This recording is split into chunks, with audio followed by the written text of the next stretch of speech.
En ce qui concerne les outils dont vous allez avoir besoin, vous avez vu que c'est très basique. On a des ciseaux ou un cutter.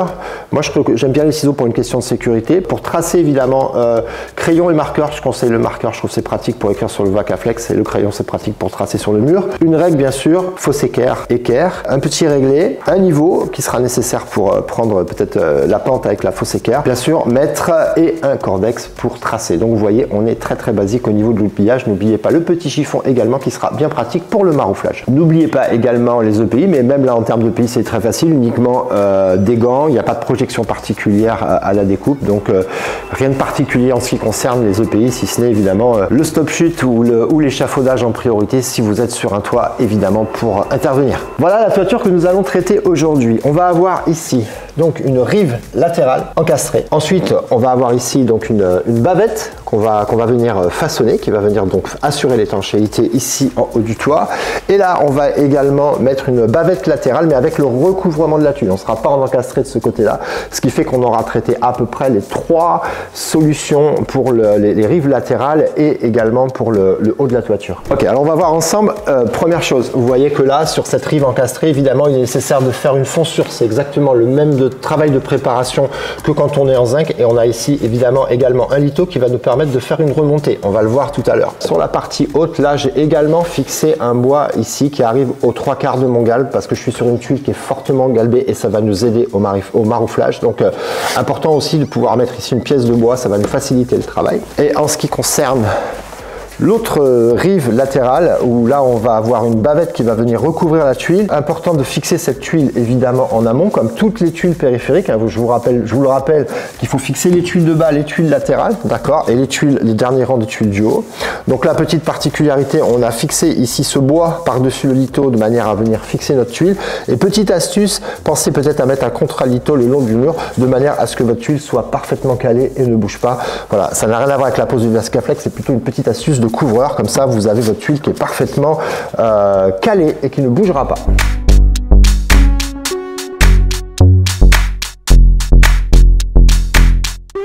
Première chose à faire, on va tracer le relevé. Pour ça, c'est très facile, je viens placer une règle sur le galbe de la tuile et je la fais filer jusqu'à mon mur, d'accord.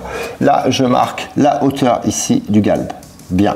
Par rapport à ça, il faut que j'ai mon relevé qui remonte 10 cm au-dessus du galbe de la tuile. Donc là, j'ai de la chance parce que là, j'ai une règle en alu qui fait pile poil 10 cm. Donc, j'ai pas besoin d'utiliser mon mètre. Je peux reporter 10 cm plus haut.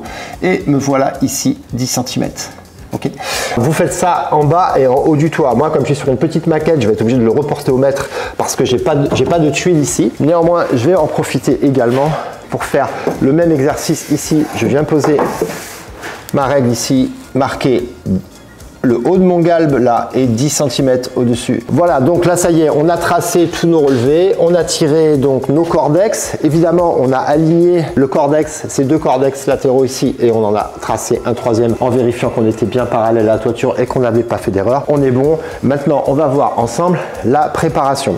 Et un petit point singulier que j'aimerais voir avec vous, c'est que là, vous voyez, on a en bas notre litho de départ, notre litho de basculement, et c'est pas incroyable si on vient arrêter notre Vakaflex à fleur.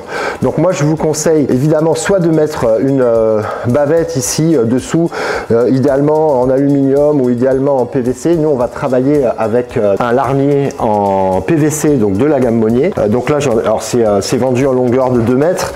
Moi là, j'ai coupé un petit morceau qu'on va venir donc placer ici dans cette zone et qui va nous permettre, si vous voulez, d'accompagner le Vakaflex jusqu'à la gouttière. Hors de question d'avoir la membrane qui baille. On n'a pas la rigidité qu'on a sur le zinc, donc il va falloir trouver cette petite astuce pour venir accompagner le Vakaflex jusqu'à la gouttière, mais à aucun moment vous devez le laisser baver si vous ne l'accompagnez pas. Évitez de mettre également un morceau de volige dessous parce que ça serait pas très joli en sous-face et c'est pas quelque chose qui est durable dans le temps. Donc moi je conseille la bavette en PVC de chez BM Monnier. Donc la bavette, je vais venir l'aligner ici avec mon écoulement de tuiles. Donc pour ça j'ai placé ma petite règle derrière. On vient placer la bavette, comme ça on est dans le même alignement que la tuile et je vais venir tout simplement la fixer avec mes vis.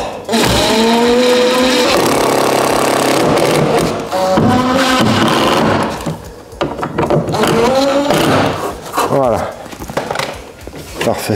Voilà, quand vous vous avez des vis comme ça qui vont être sous le Vacaflex, pensez bien à les enfoncer correctement de manière à ce que si le Vacaflex travaille, ça ne vienne pas déchirer après la membrane. Allez, on va continuer avec maintenant la prise de côte et le façonnage de ce couloir de rive. Là, évidemment, je pourrais le traiter cette partie-là en une seule partie parce qu'on est sur des rouleaux de 5 mètres, donc je pourrais directement faire ma rive, mais là, ce qui va être intéressant, c'est de voir le raccord entre deux bandes, donc je vais façonner des petits morceaux et ce sera également plus facile de vous montrer dans le détail. En ce qui concerne la prise de côte, on va devoir tout simplement prendre la côte de notre déroulé, c'est-à-dire qu'ici, on a une hauteur là, d'accord, qui part de notre trait qu'on a tracé jusqu'à la fonçure. Le plat, on a un retour à faire ici et également un retour sur le litho. Donc voilà la prise de côte qu'on va faire, celle-ci, celle-ci, celle-ci et celle-ci. Dans le cas présent, 46 cm et demi. Donc on va tracer en fait tout simplement le pliage et la coupe. Là, je veux que cette bande, la bande de butyl là, qui fait l'étanchéité, j'ai envie qu'elle soit le long du mur. Donc je vais commencer par tracer mon relevé qui est de 21,5 cm. Maintenant, j'ai ma fonçure au fond qui fait 21,5 cm de plus. Ensuite, ma remontée de litho qui fait donc 3 cm, puisque j'ai mis un litho de 3 cm, là, ici, et je vais me laisser encore 3 cm que je veux rabattre sur le litho. Donc voilà, je vais couper ici. Et on reporte évidemment les côtes de l'autre côté. Ce que je vous conseille de faire, c'est, à la différence d'usage justement, c'est de tracer partout parce que ça vous aidera lorsque vous allez faire vos pliages, parce que c'est un pliage qu'il va falloir faire donc à la main ou à la règle. Donc je vous conseille à chaque endroit où vous avez un pli, eh bien, vous le tracez et évidemment je vais tracer également là où je vais couper. Pour la coupe, deux possibilités, soit effectivement vous prenez la règle, vous appliquez la règle et vous coupez au cutter. Moi, pour des questions de sécurité, je préfère travailler avec le ciseau, donc je vais couper au ciseau. Vous allez voir que ça va très bien aussi.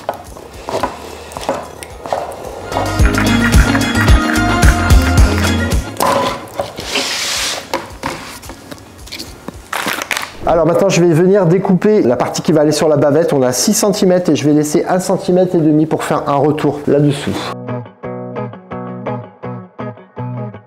Ensuite, là, évidemment, je vais prendre cette cote ici, là, j'ai 11 cm de manière à venir faire ma coupe d'aplomb ici pour avoir quelque chose de propre et à l'aplomb du mur. Allez, là, je vais récupérer mon aplomb à l'aide de la fausse équerre. Ensuite, je reporte ma fausse équerre et je trace mon angle. Voilà, là, j'ai mon angle. Ensuite, je vais reporter 7 cm pour ma coupe parce que je coupe pas ici. Ici, c'est mon pli.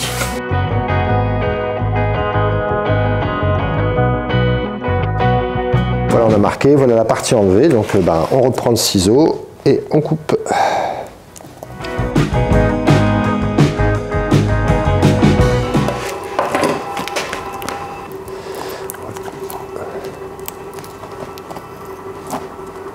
Et voilà, même chose ici. Donc là, c'est l'angle de mon pliage et on va rajouter, allez, 5 cm de plus, on verra, ça se trouve, on recoupera sur place. Mais je préfère, ouais, on supprime ça, je préfère qu'il y ait plus que pas assez. Allez, c'est parti. Maintenant, on va voir ensemble comment on va mettre, on va plier et mettre en forme. Là, je vais pouvoir me servir de mon établi, pardon, pour faire le pli, puisqu'en fait, je vais aligner ici donc ma partie de Vacaflex sur le bord de mon établi et je vais pouvoir commencer à plier en suivant tout simplement le bord de ma planche. Pour les grandes longueurs, deux cas de figure, soit vous reportez le trait ici, puisque là j'ai besoin de venir le plier comme ça. Donc, soit vous reportez le trait au crayon là-dessus, soit vous utilisez, si vous voulez gagner du temps, et c'est une autre technique qui fonctionne très bien, vous utilisez la règle que vous venez placer sur votre trait et vous venez le mettre en forme. Tout simplement en suivant les traits. Vous voyez, c'était tout l'intérêt d'avoir tracé comme ça jusqu'au bout. Même chose de ce côté-là. On lui donne le pli. Idem de l'autre côté. Et voilà. Me voilà avec ma première pièce qui est façonnée. On va passer à la pose. Là, je suis bien à fond. Donc là, je présente, je m'aperçois que j'ai fait une erreur sur ma fausse équerre. Ben, c'est pas grave, c'est l'avantage du Vacaflex. Donc je vais pouvoir plier ici et je reprendrai ici, ici ma coupe voilà, proprement. Donc je vais le mettre en forme tout simplement ici. Donc c'est important de bien le présenter en amont, puisqu'ensuite on va passer donc à l'opération de collage. Donc cette partie-là va venir là, là on se rabat. Tout ça, ça me plaît, c'est pas mal. Allez, c'est parti, vous voyez, ça s'en va très facilement. Très important, avoir toujours une fonçure qui soit bien propre, bien nettoyée. Idem pour les tuiles, parfaitement déboussiérées. Pas de poussière, s'il vous plaît.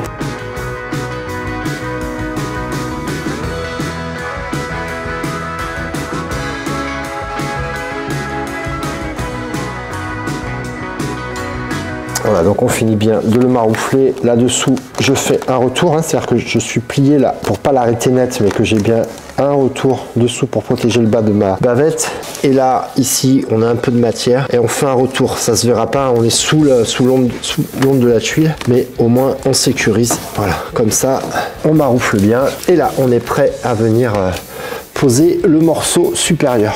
Donc pour la prise de cote du morceau supérieur, un point important, c'est le recouvrement ici, d'accord. Donc là, 5 cm suffisent parce qu'on est supérieur à 35% de pente. En dessous de 35% de pente, vous passez à 10 cm de recouvrement. Sachez également que la pente minimum pour Vacaflex, c'est 3%.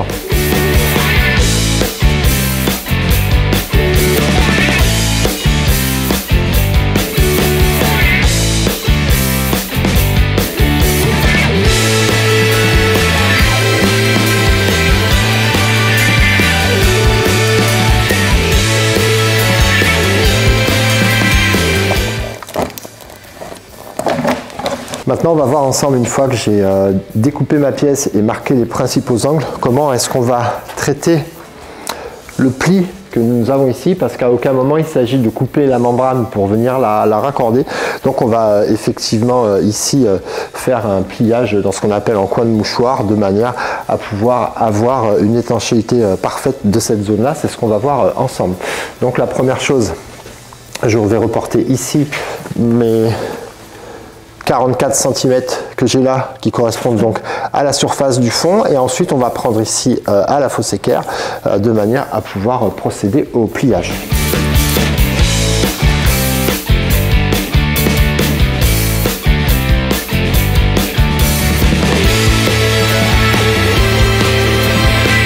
Donc pour faire mon pliage en coin de mouchoir, je vais avoir besoin d'avoir un pli au milieu, mais il faut que ce soit la bissextrice. Vous vous rappelez, on nous l'a appelé à l'école. Donc on va voir ensemble comment on trace la bissextrice. Je vais porter 20 cm ici, 20 cm ici. Voilà, on trace ici donc une droite entre ces deux points. Je prends le milieu de la droite, sachant que cette droite mesure 15 cm et demi, donc ça veut dire que j'ai le milieu, et me voilà avec ma bissextrice. Tu vois pourquoi il fallait suivre quand tu étais à l'école? Parce que ça sert après dans la vie active. Allez, on va supprimer ce petit bout là qui ne servira à rien. Et ensuite, on va procéder au marquage de pliage. Pour les marquages de pliage, je conseille quand même d'avoir toujours une règle idéalement un peu fine et un peu lourde. Voilà, si vous avez ça.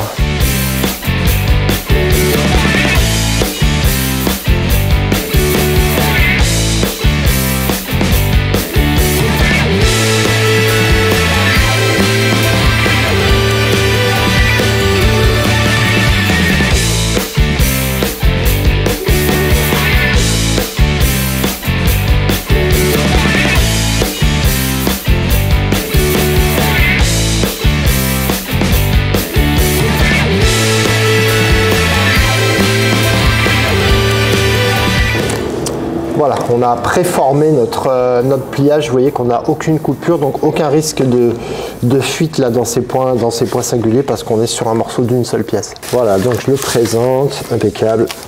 On va bien, mes plis sont bons, mon coin de mouchoir, donc voilà, il est nickel. On va pouvoir passer au collage. Je vais faire un petit coupage ici, là, et on sera bien comme tout.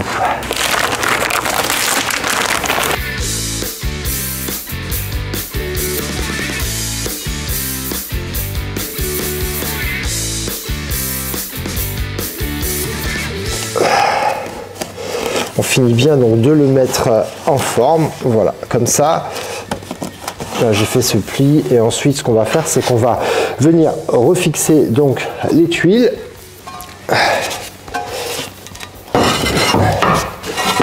Donc là, il s'agit donc de la double tuile. Voilà, là on a notre couloir d'écoulement, c'est vraiment parfait. Allez, on va fixer ça. Donc je rappelle que pour la fixation, l'idéal c'est la vis donc inox 50 mm avec rondelle néoprène pour l'étanchéité. Voilà. Dès que la rondelle néoprène est écrasée, on arrête, c'est pas la peine d'aller plus loin. Voilà. Et voilà. Bien, maintenant que notre couloir est terminé, notre angle est terminé, on va s'attaquer à la bavette. Première chose très importante, le recouvrement ici. Je suis sur une tuile qui est fortement galbée, donc j'ai besoin d'un recouvrement de 12 cm, surtout que quand je vais maroufler mon Vacaflex, il est probable que ça remonte de 1 ou 2 cm, donc il faut toujours que j'ai au moins 10 cm de recouvrement maximum. Donc ici, les 12 cm, et là également. Ensuite, je prends ma cote. L'objectif, vous l'avez vu, est de remonter jusque là-haut. Donc, ici, j'ai 21 cm plus 24 cm, ce qui fait un morceau de 45 cm à couper. Allez, c'est parti.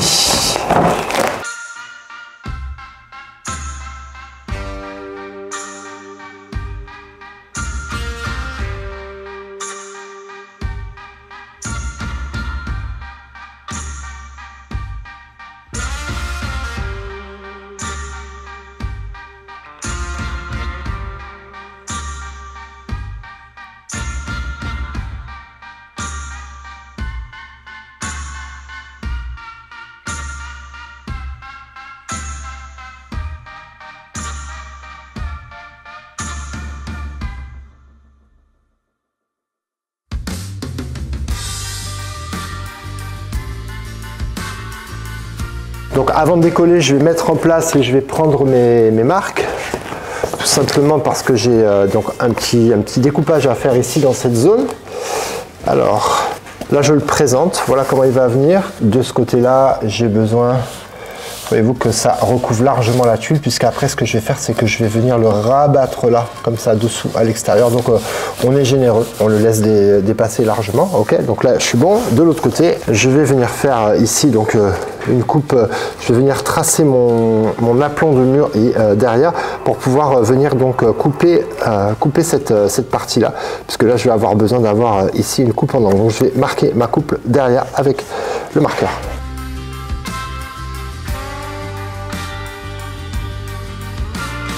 Là, ce que je vais faire pour le mettre en place, c'est que je vais découper derrière du coup la protection butyle en 2 fois. Tout simplement, ça me permettra plus facilement de maroufler. Pas de coup de cutter évidemment dans l'étanchéité, les amis, vous avez compris.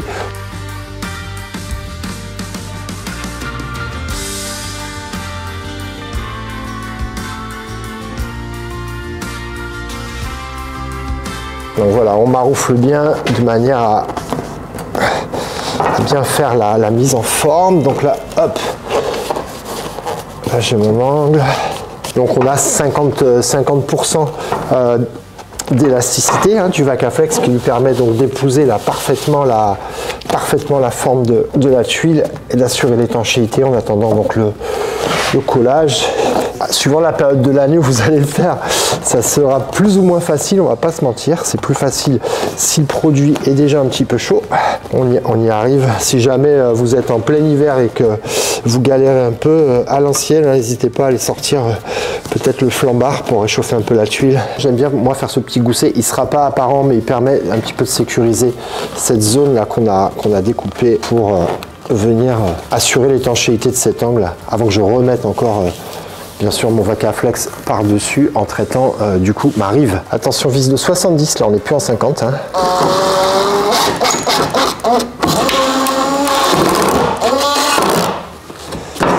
Voilà.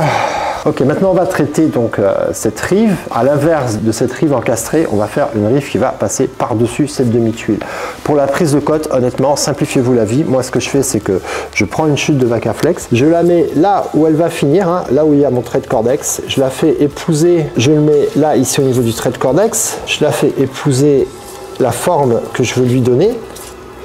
Et ensuite, sachant qu'il faut que ma coupe Elle dépasse de 5 cm l'axe du haut de ma tuile. Moi, je vais la faire finir, je sais pas, j'ai envie qu'elle aille assez bas, je vais la faire finir par ici.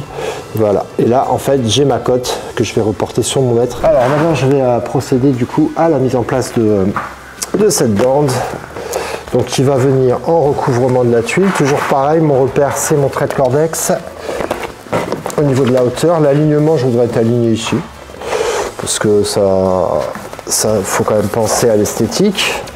Et on va le mettre en place. Le voilà. Là c'est pas mal. Là je suis parallèle à ma tuile, ça me va.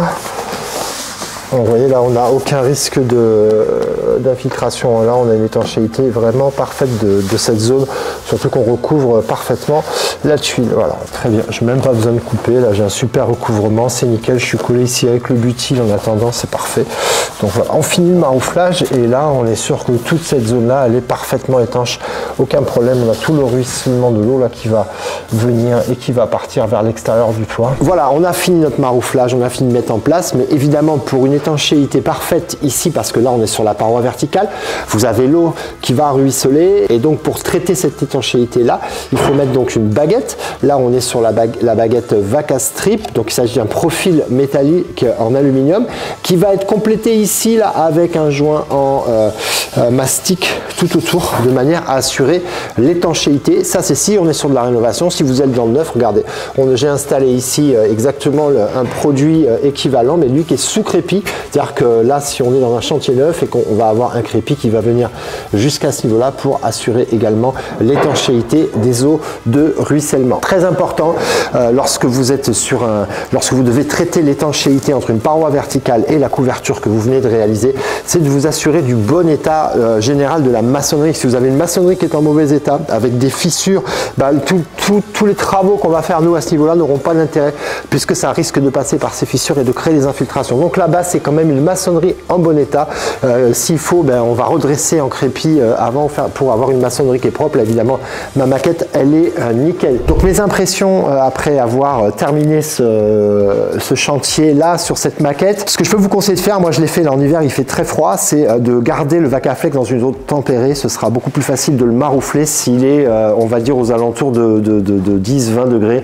En température très basse, il est un petit peu compliqué à mettre en place. Après, évidemment, s'il fait très chaud l'été, vous n'aurez pas de problème particulier. Il s'agit de quelque chose d'étanche, de durable, puisqu'on a des garanties de 10 ans sur ce matériau. C'est un produit sur lequel on a plus de 25 ans de recul. Donc on sait qu'aujourd'hui, ce système-là, évidemment, il est durable, également respectueux de l'environnement, puisque c'est un système qui est sans soudure, je le rappelle, il est à froid et sans plomb à l'intérieur. Eric, est-ce que tu valides mon installation Vacaflex? Tu as été un bon apprenti. Eric, responsable donc technique chez BMI Monnier, qui valide le travail. Merci Eric pour ton accompagnement. Au plaisir, à bientôt. À bientôt.